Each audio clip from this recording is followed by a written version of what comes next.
DM news Gujarati. Marwadi Chaudhary સમાજ હવે જૂના રીત રિવાજ તરફ લગાવશે દોટ. 138 ગામના સામાજિક આગેવાનોએ કરી સામાજિક બેઠક. રાના ચાકડા ગામે બેઠકમાં સામાજિક મનોમંથન થયું. ડીજે, વિડીયોગ્રાફી, મોંઘી કંકોત્રી અને ભવ્ય જમણવાર બાબતે ચર્ચાઓ થઈ. સમૂહ લગ્નને પ્રોત્સાહન આપવા સમાજ એકમત થયો છે. સમાજના ગામડે ગામડે સામાજિક મિટિંગનો દોર શરૂ કરાશે. સામાજિક સુધારણા બાબતે સમાજ આવનાર સમયમાં સામાજિક નીતિ નિયમો કરશે. ઠાકોર સમાજ, રબારી સમાજ, ક્ષત્રિય સમાજ બાદ મારવાડી ચૌધરી સમાજ સામાજિક સુધારણા તરફ. બાબરમાં એસઆરપી જવાનો દ્વારા ભવ્ય બેન્ડ કાર્યક્રમ યોજાયો. નવરચિત વાવથરા જિલ્લામાં આગામી 26 જાન્યુઆરીએ 77મા પ્રજાસત્તાક દિનની રાજ્યકક્ષાની ઉજવણી અંતર્ગત આજે બાબર ખાતે એસઆરપીના જવાનો દ્વારા ભવ્ય બેન્ડ કાર્યક્રમનું આયોજન કરવામાં આવ્યું હતું. જેમાં આ કાર્યક્રમ બાબર વાવ સર્કલ ખાતે શ્યામ હોટલ પાસે યોજાયો, જ્યાં મોટી સંખ્યામાં બાબર નગરજનો સહિત આજુબાજુથી આવેલા નાગરિકો મોટી સંખ્યામાં ઉપસ્થિત રહ્યા. એસઆરપીના જવાનો બેન્ડ દ્વારા દેશભક્તિના લોકપ્રિય ગીતો અને રાષ્ટ્રગૌરવ વ્યક્ત કરતા સૂરો વગાડવામાં આવ્યા હતા. બેન્ડના સંગીતથી સમગ્ર વિસ્તાર દેશભક્તિના રંગે રંગાઈ ગયો હતો. લોકો દેશભક્તિના ગીતો સાથે તાલ મિલાવતા જોવા મળ્યા. ઘણા લોકોએ મોબાઈલમાં આ ક્ષણોને કેદ કરી યાદગાર બનાવી હતી. આ કાર્યક્રમનો હેતુ પ્રજાસત્તાક દિનના મહત્વને ઉજાગર કરવાનો તથા નાગરિકોમાં દેશપ્રેમ અને રાષ્ટ્ર પ્રત્યેની લાગણીને વધુ મજબૂત બનાવવાનો હતો. એસઆરપીના જવાનોની શિસ્તબદ્ધ પ્રસ્તુતિ અને સંગીતની સરવાણીથી કાર્યક્રમને વિશેષ આકર્ષણ મળ્યું હતું. સ્થાનિક આગેવાનો, વેપારીઓ, યુવાનો, યુવકો તેમજ બાળકો સહિત વિવિધ વર્ગના લોકો કાર્યક્રમમાં જોડાયા હતા. સમગ્ર આયોજન સુવ્યવસ્થિત રીતે સંપન્ન થયું હતું અને બાબર શહેરમાં ઉત્સાહ તથા ગૌરવભર્યો માહોલ જોવા મળ્યો હતો. અહેવાલ ગોપાલ કે પૂજારા, બાબરવાવ, થરાદ. સરહદી વિસ્તારની કેનાલો તૂટવાનો સિલસિલો યથાવત. વાવ તાલુકાના રાધાનેશ્વરા ગામની સીમમાં વહેલી સવારે ડિસ્ટ્રીબ્યુટર કેનાલમાં મોટું ગાબડું પડ્યું છે. ગાબડું પડતા જ કેનાલનું પાણી બાજુમાં આવેલા ખેતરોમાં ફરી વળ્યું છે. ખાસ કરી ઇસબગુલોના ઊભા પાકને ભારે નુકસાન થયું છે. અધિકારીઓ, કોન્ટ્રાક્ટર અને ગેટમેનની ગંભીર બેદરકારીના કારણે કેનાલ તૂટી હોવાનો દાવો છે. દાંતીવાડા તાલુકાના ભાકોદર સ્થિત શ્રી ખેતલા બાપજી મંદિર ખાતે રબારી સમાજની બેઠક યોજાઈ. રબારી સમાજના મહાસંમેલનને ઐતિહાસિક બનાવવા ધારાસભ્ય માવજી દેસાઈની મથામણ. રબારી સમાજ સામાજિક બંધારણમાં જોડાઈ કુરિવાજોને જાકારો આપે. ધારાસભ્ય માવજી દેસાઈના અધ્યક્ષસ્થાને સામાજિક બંધારણ અંગે ઝોન કક્ષાની બેઠક યોજાઈ. રબારી સમાજના આગેવાનો અને યુવાનોને શિક્ષણ થકી સમાજને આગળ વધારવા અપીલ કરવામાં આવી છે. ઉત્તર ગુજરાત રબારી સમાજ ભવિષ્ય નિર્માણ સામાજિક બંધારણ મહાસંમેલન 25 જાન્યુઆરીએ શમશેરપુરા ખાતે યોજાશે. એના માટે જરૂરી છે શિક્ષણ, અને શિક્ષણની જ્યોત આપણા સમગ્ર સમાજે જે છેલ્લા 10 વર્ષની અંદરથી એ વિષય ઉપર આપણા સૌ આગેવાનો આગળ વધ્યા, ત્યારે તમને સૌને પણ અભિનંદન આપું છું કે જ્યારે પણ અમે શિક્ષણનો રથ લઈ અને જો આગળ આવ્યા છે. આ વિસ્તાર ગણો કે ઠાકરસિંહ ભાઈએ થરાદ વિસ્તારની અંદર, વાવ વિસ્તારની અંદર કામ કર્યું, પણ જે લોકોએ કામ કર્યું ત્યારે તમે ખૂબ મોટા દાતા તરીકે પૈસા આપ્યા. એ બદલ સમગ્ર રબારી સમાજનો આભાર માનું છું કે સમાજને ખબર પડી કે બીજા સમાજોની હરોળની અંદર આપણે પ્રગતિ કરવી હશે તો એના માટે શિક્ષણ ખૂબ જરૂરી છે, અને શિક્ષણ હશે તો જ આપણા સમાજનો સર્વાંગી વિકાસ થશે. અને એટલા માટે કરીને આપણે સૌએ પહેલ કરી છે.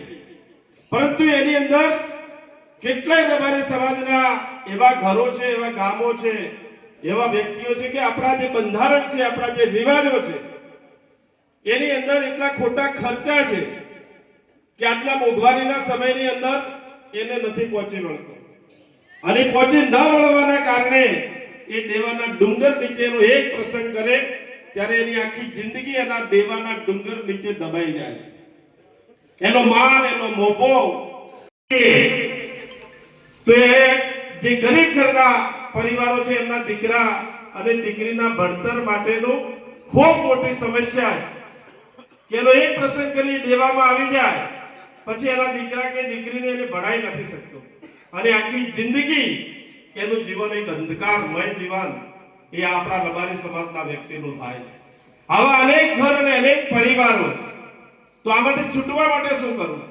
અને એ છૂટવા માટે કરીને આ નવા રિવાજો, નવું બંધારણ લઈને આપણે સમક્ષ બધા જ આગેવાનો બધાને સર્વસંમતિ કરી અને લઈને આવ્યા છે. ત્યારે હું આપ સૌને વિનંતી કરું છું કે આ ખૂબ મોટું પુણ્યનું રબારી સમાજ માટે કામ છે કે આની અંદર બંધારણ પાળવાનું આપણે કામ કરીશું તો 2-5-10% લોકો સક્ષમ છે કે બધા જ પ્રકારનું કામ કરી શકે છે. પરંતુ 80-90% પરિવારો એવા છે કે ફક્ત ખેતી અને પશુપાલન આધારિત છે અને નેટ કરી અને એનું જીવન પસાર કરી રહ્યા છે. ત્યારે આજના જમાનાની અંદર જ્ઞાન, વિજ્ઞાન અને ટેકનોલોજીનો જમાનો, એ જમાનાની અંદર આપણા દીકરા અને દીકરીને સામાન્ય ગ્રેજ્યુએશન સુધીનું જો ભણતર નહીં આપી શકીએ તો એ આપણા એના ઘર માટે, એના માતા પિતા માટે મોટો શ્રાપ છે. રૂણી ગામના લોકો રસ્તા મુદ્દે મામલતદાર કચેરી ખાતે ધરણા પર બેઠા. જ્યાં સુધી રસ્તો ખુલ્લો ન થાય ત્યાં સુધી ઉપવાસ આંદોલનની ચીમકી. મહિલા, બાળકો સાથે ખેડૂતો મામલતદાર કચેરીએ ધરણા પર બેઠા છે. 2010માં મામલતદારે કરેલ હુકમનું પાલન ન થયાનો આક્ષેપ.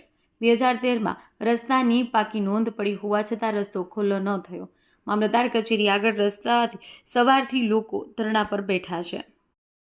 ભરતભાઈ, કયા મુદ્દે આપ આ ધરણા ઉપર બેઠા છો અને તમારી માંગ શું છે અને હકીકત ઘટના શું છે? અમારા ખેતરનો રસ્તો 2009માં પટેલ લોકોએ બંધ કરેલો હતો. તેના પછી મેં 2 પોતનો દાવો મૂકેલો મામલતદાર કચેરીમાં અને મામલતદાર સાહેબ કોર્ટે આ ખેતરમાં જવા માટે રસ્તાનો હુકમ કરેલો. તેના પછી 2013માં આ હુકમની નોંધ પડી, રેકર્ડમાં પાકી નોંધ પડી. એના પછી 8/12 અમે અરજી આપેલી મામલતદારશ્રી ધાનેરાને કે ભાઈ અમારા ખેતરમાં જવા આવવાનો રસ્તો ખુલ્લો કરાવો.